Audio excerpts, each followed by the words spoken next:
Hello, everyone, and welcome to the Hancher Rauch discussion with regards to advocacy and effective advocacy with little time. Because as you get into your professions, you're going to figure out, oh my gosh, I don't have any time to do some of this stuff.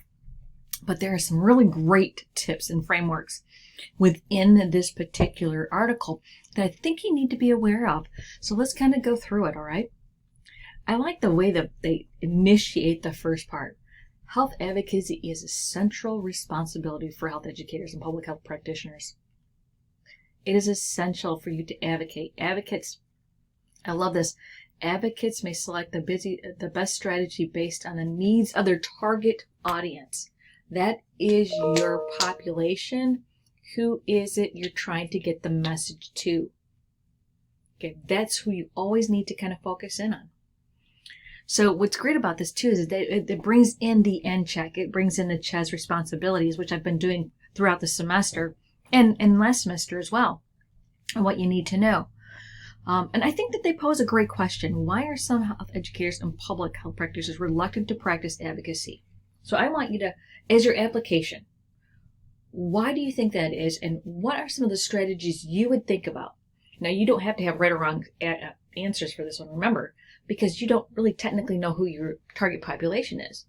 But if you establish a target population and you look at it and go, okay, what are some of the things I could do?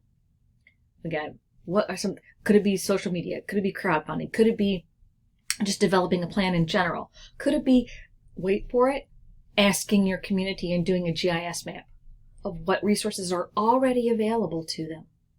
You'd be surprised what people don't know. Okay? So think about that.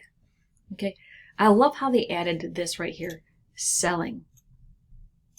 Okay? How do we sell the idea?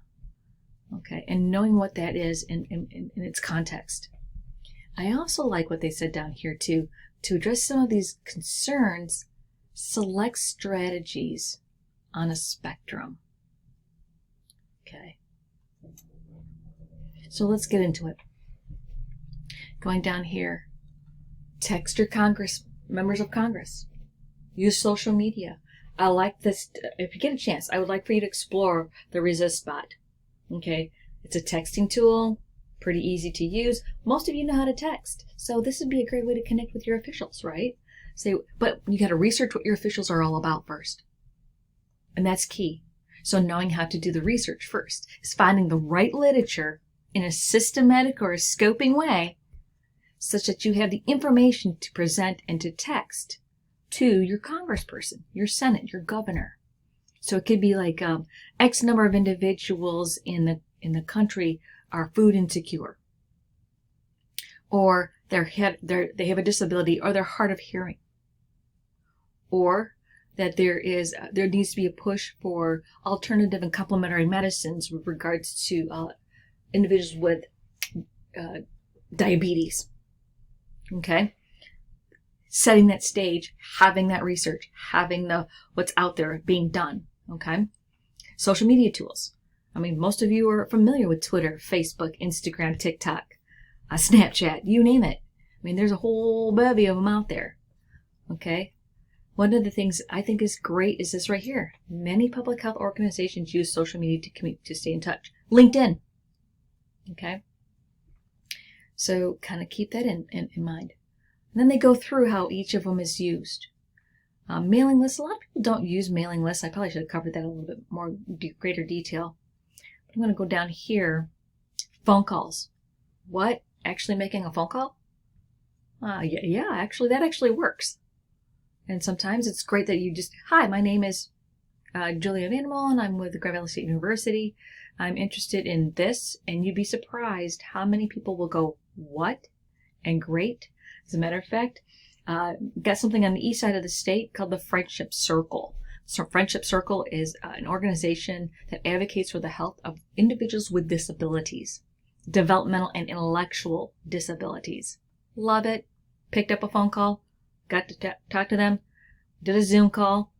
I mean, those are things that, you bring to light. Okay? So I'm going to go down here a little bit more. Participate in an advocacy event. Okay. Well, what's great about this is that, you're going to create an advocacy event.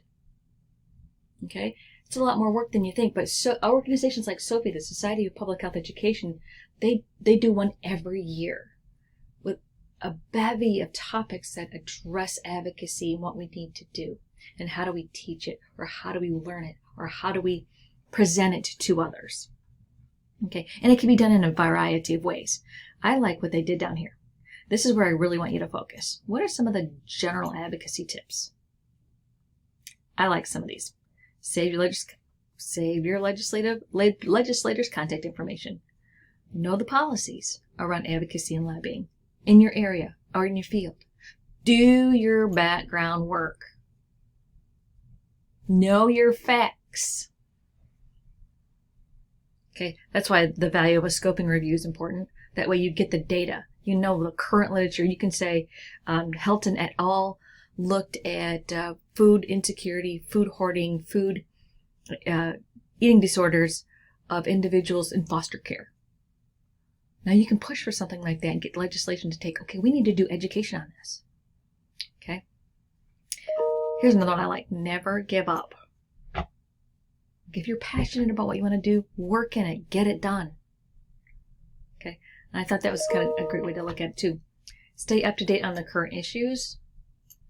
That's getting all your emails from Dr. J. So anyway, and listen to podcasts. Find that podcast that you like and listen to it. Okay.